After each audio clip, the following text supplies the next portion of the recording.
पाकिस्तान में सरकार किसकी बनेगी, इस पर सस्पेंस अभी भी बरकरार है। वोटों की गिनती पूरी हो चुकी है, लेकिन कोई भी पार्टी बहुमत के लिए 134 का जादुई आंकड़ा हासिल नहीं कर पाई है। इसलिए अब जोड़ तोड़ और गठबंधन की सरकार बनाने की कोशिश तेज हो गई है। नवाज शरीफ की पार्टी PMLN के अध्यक्ष शहबाज शरीफ ने रविवार रात लाहौर में पाकिस्तान पीपल्स पार्टी के नेता आसिफ अली जरदारी और उनके बेटे बिलावल भुट्टो से मुलाकात की। शरीफ के साथ उनकी पार्टी के कई वरिष्ठ नेता साथ थे। बताया जा रहा है कि अभी दोनों पार्टियों के बीच कोई फाइनल फैसला नहीं हुआ है। PPP ने बयान जारी करते हुए कहा कि सेंट्रल एग्जीक्यूटिव कमेटी मीटिंग के बाद कोई फैसला होगा। ये भी बताया जा रहा है कि PPP इस बार बिलावल भुट्टो को प्रधानमंत्री पद पर देखना चाहती है। पार्टी के कई नेताओं का मानना है कि बिलावल भुट्टो को गठबंधन सरकार में शरीफ ब्रदर्स के मातहत मंत्री पद पर रहकर नहीं काम करना चाहिए। प्रधानमंत्री पद से कम पर उन्हें गठबंधन नहीं करना चाहिए। दूसरी तरफ इमरान खान की पार्टी PTI के समर्थन से जीते निर्दलीय पाला बदलकर नवाज शरीफ के साथ जाने लगे हैं। उनमें से एक सांसद है वसीम कादिर, जिन्होंने इमरान की पार्टी के समर्थन से लाहौर से चुनाव जीता, लेकिन नतीजों के ऐलान के बाद उन्होंने नवाज शरीफ की पार्टी PMLN में शामिल होने का ऐलान किया। कादिर को पंजाब प्रांत में इमरान की पार्टी PTI का बड़ा नेता माना जाता है। इमरान के समर्थित एक विजयी निर्दलीय शाहनवाज जादून ने आरोप लगाया है कि विरोधी उन पर इमरान खान का साथ छोड़ने का दबाव बना रहे हैं। इमरान खान की पार्टी ने निर्दलियों को PTI से जुड़े रखने के लिए जीते हुए सभी उम्मीदवारों से वफादार बने रहने के लिए शपथ पत्र भरवाया है। PTI के अध्यक्ष गौहर अली खान ने कहा कि जो लोग पाला बदलते हैं उन्हें आवाम माफ नहीं करती है। इमरान खान की पार्टी पाकिस्तान तहरीक-ए-इंसाफ के समर्थित उम्मीदवारों ने सबसे ज्यादा 97 सीटें जीती हैं, लेकिन अब वो विपक्ष में बैठने की तैयारी कर रहे हैं, क्योंकि PTI का कहना है कि वो इमरान खान के बगैर सरकार बनाने को तैयार नहीं है। पार्टी के चेयरमैन गौहर अली खान ने इंटरव्यू के दौरान कहा है कि वो ना तो PMLN और ना ही PPP के साथ सरकार बनाने में सहज हैं। PTI का दावा है कि उनके पास बहुमत है, अगर उसका सम्मान नहीं किया गया तो वो विपक्ष में बैठना ज्यादा पसंद करेंगे। खान के मुताबिक नेशनल असेंबली की 70 सीटों के नतीजे विवादित हैं, जिनकी चुनाव आयोग को जाँच करनी चाहिए। इमरान खान की पार्टी के कार्यकर्ता सड़कों पर उतर गए हैं। उनका आरोप है कि PTI के उम्मीदवार 2/3 बहुमत से जीत रहे थे, लेकिन नतीजों में हेराफेरी की गई,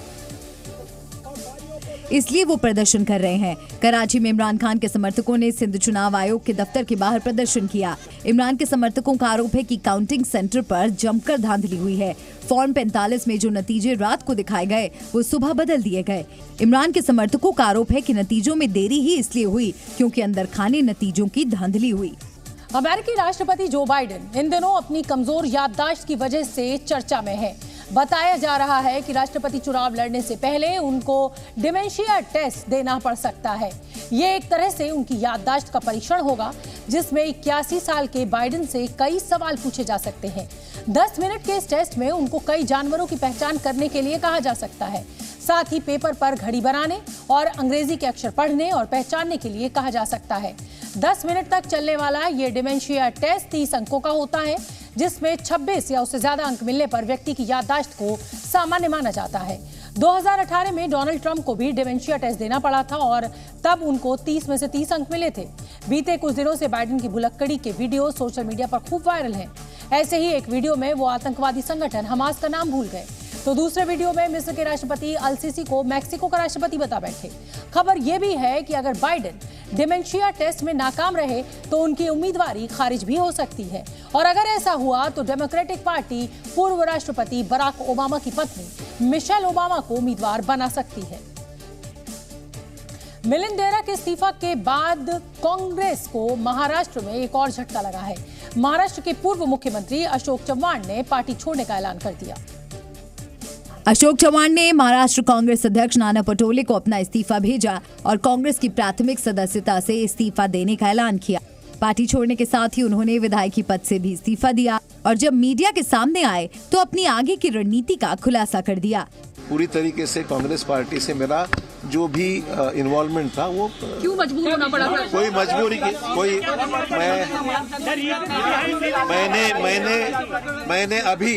मैंने अभी तक कोई भी पार्टी में शामिल होने का फैसला नहीं लिया है। मेरे सामने अभी 2 दिन बाकी है। 2 दिन के बाद मैं मेरी जो राजनीतिक भूमिका है वो स्पष्ट करूंगा। अशोक चव्हाण के इस्तीफे के बाद सियासी गलियारों में इस बात की चर्चा तेज हो गई है कि वो 10 से 12 विधायकों के साथ बीजेपी ज्वाइन कर सकते हैं। वहीं कहा तो ये भी जा रहा है कि वो बीजेपी से राज्यसभा भेजे जा सकते हैं। अगर आप श्रीलंका या मॉरिशस घूमने जाने वाले हैं, अब आपको कैश या कार्ड की चिंता नहीं करनी होगी, क्योंकि अब आप वहां यूपीआई से पेमेंट कर पाएंगे। दोनों देशों में यूपीआई सुविधा की शुरुआत आज प्रधानमंत्री नरेंद्र मोदी ने एक वर्चुअल प्रोग्राम में की, जिसमें मॉरिशस और श्रीलंका के राष्ट्रपति भी शामिल हुए। यूपीआई सुविधा शुरू होने के बाद भारतीय टूरिस्ट श्रीलंका और मॉरिशस में उससे खरीदारी और भुगतान कर सकेंगे। यूपीआई एक पेमेंट गेटवे है जिसके जरिए रुपयों का रियल टाइम लेन देन होता है, यानी कोई भी व्यक्ति किसी को भी तुरंत पैसे ट्रांसफर कर सकता है। यूपीआई के साथ ही दोनों देशों में रुपे कार्ड सर्विस भी लॉन्च की गई है, जिसकी मदद से अब श्रीलंका और मॉरिशस में भी रुपे कार्ड से लेन देन हो सकेगा।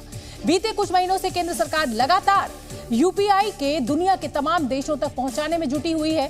फ्रांस, सिंगापुर और यूएई समेत कई देशों में यूपीआई से लेन देन शुरू भी हो चुका है।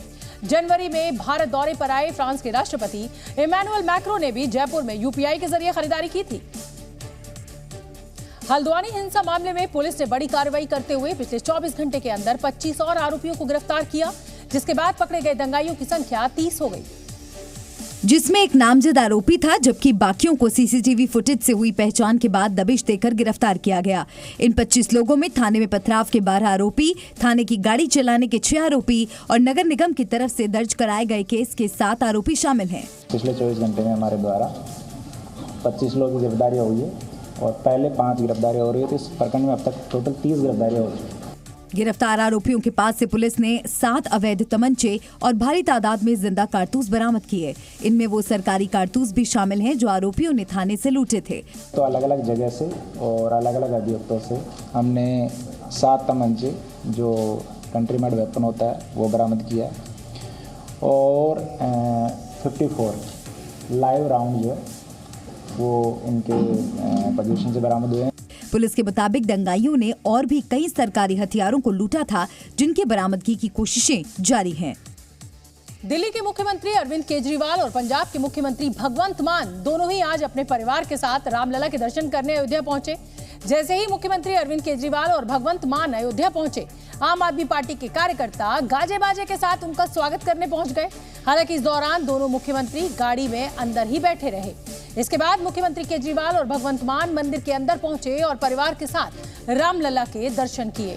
रामलला के दर्शन के बाद अरविंद केजरीवाल ने कहा कि मंदिर का बनना पूरे देश के लिए सौभाग्य की बात है।